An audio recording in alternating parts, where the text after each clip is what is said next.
ശ്രീ രഞ്ജിത്ത്, എന്തൊക്കെ കാര്യങ്ങളാണ് ഇപ്പോൾ അവിടെ നടക്കുന്നത്? ഈ രക്ഷാദൗത്യം എന്ന നിലയിൽ പുരോഗമിക്കുന്ന കാര്യങ്ങൾ എന്തൊക്കെയാണെന്നൊന്ന് പറയാം. ഞാൻ അവിടെ എത്തുന്നേ ഉള്ളൂ. ആക്ച്വലി ഞാൻ ഇന്നലെ 24-നും നേഷ്യാനും അവിടെ കൊടുക്കാൻ സമയം കിട്ടിയുള്ളൂ. അത് പറഞ്ഞ പോലെ തന്നെ അവിടെ ഇനി 300 മീറ്ററിൽ 100 മീറ്ററോളം മണ്ണ് അങ്ങനെ നീക്കിക്കൊണ്ട് മാറ്റാൻ പറ്റത്തില്ല.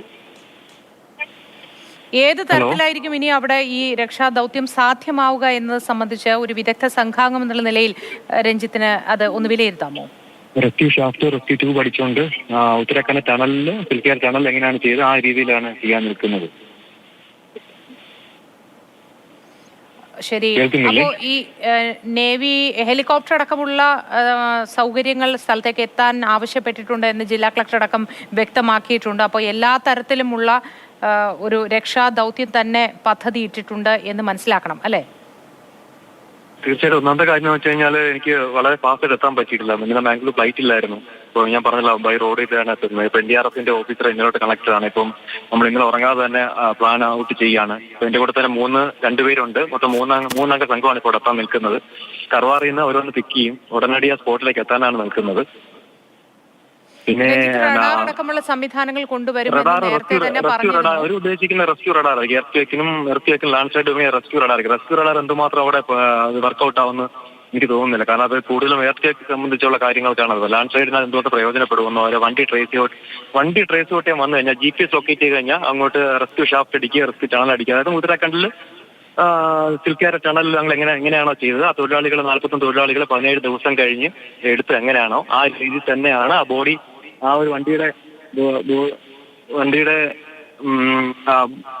നമുക്കൊരു പോർഷൻ എത്തിക്കഴിഞ്ഞാൽ ഗ്യാസ് കട്ടർ, പ്ലാസ്മ കട്ടർ ഉപയോഗിച്ച് കൊളാപ്സ് ചെയ്തുകൊണ്ട് ആളെ വിക്ടിമിനെ ഇവാക്യുവേറ്റ് പുറത്തെത്തിക്കാനുള്ള പ്ലാനാണ് കൊടുത്തത്. ഇപ്പൊ NDRFന് നിർദ്ദേശം കൊടുത്തിട്ടുണ്ട്. ഞങ്ങൾ എത്താൻ വേണ്ടിയുള്ള മാക്സിമം ഇതിലാണ് നിൽക്കുന്നത്.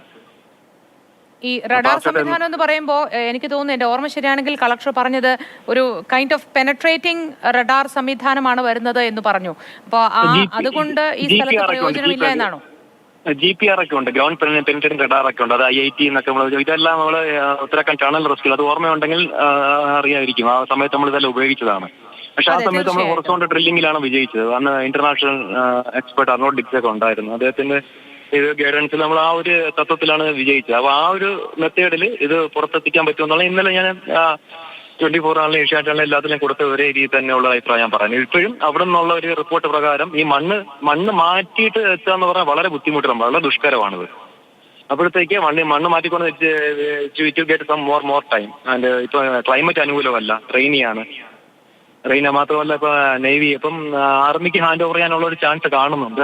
ആർമിയുടെ എഞ്ചിനീയറിംഗ് യൂണിറ്റാണ് കുറച്ചും കൂടെ ചെയ്യാൻ പറ്റുന്നത്. ഏതാണെങ്കിലും നമ്മൾ ഇതിനകത്ത് അസിസ്റ്റ് ചെയ്ത് കോപ്പറേറ്റ് ചെയ്യാനുള്ള രീതിയാണ്. ഇപ്പൊ NDRFന്റെ 10th ബറ്റാലിയനാണ് ചെയ്യുന്നത്. ഹൈദരാബാദ് ബറ്റാലിയാണ്. കുറച്ചും കൂടെ അടുത്ത ഒരു പ്ലാറ്റൂനോട് എത്തും എന്നുള്ളതാണ് എനിക്ക് സാറിൽ നിന്ന് കിട്ടിയ വിവരം കിട്ടിയത്. രഞ്ജിത്ത് എപ്പോഴത്തേക്ക് സ്ഥലത്ത് എത്തുമായിരിക്കും? ഞാൻ 12 o'clock പ്രതീക്ഷിക്കുന്നു. ഞാൻ പറഞ്ഞ വളരെ ദയനീയമായി പോയി, വളരെ താമസിച്ചത്. ഞങ്ങൾക്ക് ഒരുപാട് പ്രഷർ വരുന്നുണ്ട് എത്ര ഫാസ്റ്റ് എത്താൻ വേണ്ടിയുള്ള. പക്ഷെ ഇന്നലെ അറിയാലോ, ട്രിവാൻഡ്രം ബാംഗ്ലൂർ ഫ്ലൈറ്റ് ഇല്ലായിരുന്നു. റോഡും ട്രെയിൻ വഴിയാണ് എത്തുന്നത്. പിന്നെ അവിടെ വളരെ ഇതാണ്. പിന്നെ അവിടെ അങ്ങനെ ഒരു ഇത് കിടക്കുന്നുണ്ട്, ഒരു റിസ്കിന്റെ ഹോപ്പ് കിടക്കുന്നുണ്ട്. നമ്മൾ മാക്സിമം അവിടുന്ന് തിരിച്ചാണ് മാക്സിമം എക്യുപ്മെന്റ്സ് ക്യാരി ചെയ്തിട്ടുണ്ട്. പിന്നെ ബാക്കിയുള്ള ഇപ്പൊ നമുക്കറിയാവുന്ന ഒരു വിദഗ്ധ അഭിപ്രായം NDRF ചോദിച്ച് കൊടുക്കുന്നുണ്ട്. അതിന്റെ ഒരു ഇൻസ്പെക്ടറോട് ഞാൻ കൊടുക്കുന്നുണ്ട്. നമുക്ക് കറക്റ്റ് ലൊക്കേഷൻ കറക്റ്റ് ലൊക്കേഷൻ കണ്ടിട്ട് വേണം കറക്റ്റ് ഓപ്പറേഷൻ പ്ലാൻ ഔട്ട് ചെയ്യാൻ പറ്റുള്ളൂ. കാരണം ഇപ്പൊ ഈ ഒരുപാട് മെഷീനറീസ് അവിടെ ഈ മണ്ണ് റിമൂവ് ചെയ്യുകയാണ്. ഈ കനത്ത മഴ ഈ മണ്ണ് റിമൂവ് ചെയ്യുന്ന മെഷീൻസ് ഇതും കൊണ്ട് അടുത്ത ലാൻഡ് സ്ലൈഡിങ് ചാൻസ് ഉണ്ട്. കാരണം ഇത് ഭയങ്കര ഒരു ഫാസ്റ്റോ അല്ലെങ്കിൽ വളരെ പെട്ടെന്ന് ചെയ്യേണ്ട ഒരു ദൗത്യമല്ലത്. ഇത് വളരെ വളരെ വളരെ ശ്രദ്ധിച്ച് ചെയ്യേണ്ട കാര്യമാണ്. അല്ലെങ്കിൽ വീണ്ടും ഹ്യൂജ് ലാൻഡ് സ്ലൈഡ് ഉണ്ടാകും. കാരണം അവിടുത്തെ മണ്ണിന്റെ ഘടന അങ്ങനെയാണ്. കൊങ്കൺ റൂട്ടിലെ മണ്ണിന്റെ ഘടന പ്രത്യേകിച്ച് അങ്ങനെയാണ്.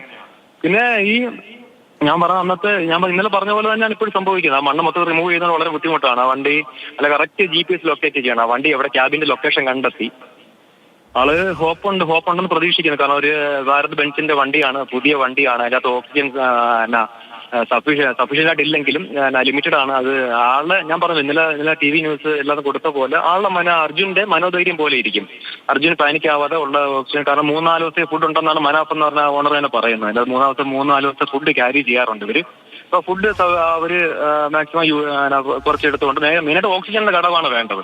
ഒരു വെറ്റ് ക്ലൈമറ്റ് എന്ന രീതിയിലാണ്, ഡ്രൈ ക്ലൈമറ്റ് വെറ്റുള്ളതുകൊണ്ട് ഓക്സിജന്റെ ഒരു വളരെ കെയർഫുൾ ആയിട്ട് അത് ആള് ഹാൻഡിൽ ചെയ്യുവാനിരിക്കുന്നു. സാന്നിധ്യം കൈവിടാതെ പാനിക് ആവാതെ അത് ചെയ്യുന്ന പോലെ ഇരിക്കും നമ്മൾ എടുക്കുന്നത്. നമ്മൾ എന്തായാലും പോയി ചെയ്യുമ്പോൾ വണ്ടിയുടെ അടുത്തെത്തുന്നുള്ള നമ്മൾ ഗ്യാരണ്ടി കൊടുത്തിട്ടുണ്ട്. കാരണം നമുക്ക് ഉത്തരാഖണ്ഡ് ആ ടണൽ ചെയ്ത പോലെ അത് ചെയ്തത് കൊണ്ട് ഇത് വലിയൊരു അത്രത്തോളം എനിക്ക് ഇത് പാടാൻ തോന്നുന്നില്ല. കാരണം അത് ടണലിനകത്ത് ഉള്ളിലൊരു ഓപ്പറേഷൻ ആയിരുന്നു. വളരെ വിളിച്ച് പറയുന്ന കൺഫൈൻഡ് സ്പേസ് ആണ്. ഇതൊരു പുറത്തെ സ്ഥലമാണ്, ഇത് ഒരു ഹൈവേ ആണ്. അപ്പോൾ മണ്ണിനകത്തൂടെ നമുക്ക് മണ്ണ് മാറ്റാതെ തന്നെ ഒരു റെസ്ക്യൂ ട്യൂബ് അടിച്ചു, ഷാഫ്റ്റ് അടിച്ചുകൊണ്ട് ആ വണ്ടിയുടെ അടുത്തെത്തുക, ആ ട്രക്ക് കൊളാപ്സ് ചെയ്യുക. ട്രക്ക് കൊളാപ്സ് ചെയ്യുന്ന വെച്ചാൽ ഒന്നെങ്കിൽ ഗ്യാസ് കട്ടർ അല്ലെ പ്ലാസ്മ കട്ടർ ഉപയോഗിച്ച് അതിന്റെ ഡോർ കട്ട് ചെയ്യുക, ആളെ അതിൽ നിന്ന് വ്യക്തിമിനെ ഇതാക്കിയിട്ട് പുറത്തെത്തിക്കുക, ട്യൂബ് ഇട്ട്. അല്ലെങ്കിൽ ഇതാണ് ഏറ്റവും എളുപ്പമുള്ള വഴി, പെട്ടെന്നുള്ള വഴി. അപ്പം അതിനുള്ള ഓഗർ മെഷീനും കാര്യങ്ങളും ബാക്കി അവിടെ പോയി കാര്യങ്ങൾ NDRF ആയിട്ടും ബാക്കി ആർമി ഹാൻഡ് ഓവർ ചെയ്യുന്നെങ്കിൽ ആർമിയായിട്ടും ബാക്കിയുള്ള ഡിസ്കസ് ചെയ്താൽ മാത്രം നമുക്ക് എന്തെങ്കിലും മൂവ് ഔട്ട് ചെയ്യാൻ പറ്റും. നമുക്ക് ഉള്ള പ്രയാസം ഇപ്പം നമ്മൾ ഓൺ ദ വേ ആണ്. ഇങ്ങനെ കുറച്ച് വൈകി പോയി. രഞ്ജിത്ത് മനസ്സിലാക്കുന്നു വൈകി പോയി എന്നുള്ളൊരു ടെൻഷനും സ്ട്രെസ്സും ഒക്കെ രഞ്ജിത്തിനുണ്ട്. തീർച്ചയായിട്ടും. കാരണം ഇത്ര ഉത്തരാഖണ്ഡിൽ പോലും നമ്മൾ പിറ്റേ ദിവസം ചൈന ബോർഡർ പോലും എത്തുന്നത് ഞങ്ങൾ ഈ കർണാടക തൊട്ടടുത്ത കേരളത്തെ കർണാടക മലയാളി നമ്മുടെ ഒരു സഹോദരൻ പയ്യൻ കിടക്കുമ്പോഴത്തേക്ക് വളരെയധികം ഇതുണ്ട്. പലരിൽ നിന്നും നമ്മളെ കാര്യം അറിയാതെ നമ്മൾ ഷൗട്ട് കിട്ടുന്നുണ്ട്, കമന്റ്സ് നമുക്ക് എന്തുകൊണ്ട് ഫാസ്റ്റായിട്ട് എത്തിയില്ല എന്നുള്ളത് കേൾക്കുന്നുണ്ട്. അത് വളരെ ദുഃഖകരമായ കാര്യമാണ്. കാര്യം അറിയാതെ ഞാൻ വീട്ടിൽ നിന്ന് ഉച്ചയാകുമ്പോഴാണ് അറിയുന്നത്, ഉച്ച കഴിഞ്ഞപ്പോഴാണ് അറിയുന്നത്. ഞാൻ വീട്ടിൽ നിന്ന് ഉച്ച കഴിഞ്ഞപ്പോൾ ഫാസ്റ്റ് പോസിബിൾ നമ്മൾ നീങ്ങുന്നുണ്ട്. അറിയാം ഇപ്പം കോഴിക്കോട് മംഗലം ഈ റൂട്ടാണെങ്കിലും പൊളിച്ച് NH-66 പണിയായിട്ട് വളരെ ബുദ്ധിമുട്ടാണ് എത്താൻ. പൈലറ്റ് വാഹനം വരെ ഇട്ടാൽ പോലും നമുക്ക് വളരെ ബുദ്ധിമുട്ടുണ്ട്. അപ്പോൾ ഫാസ്റ്റ് 12 മണിയോളം ഞങ്ങൾ എത്തുമെന്നുള്ളതാണ് പ്രതീക്ഷ നിൽക്കുന്നത്.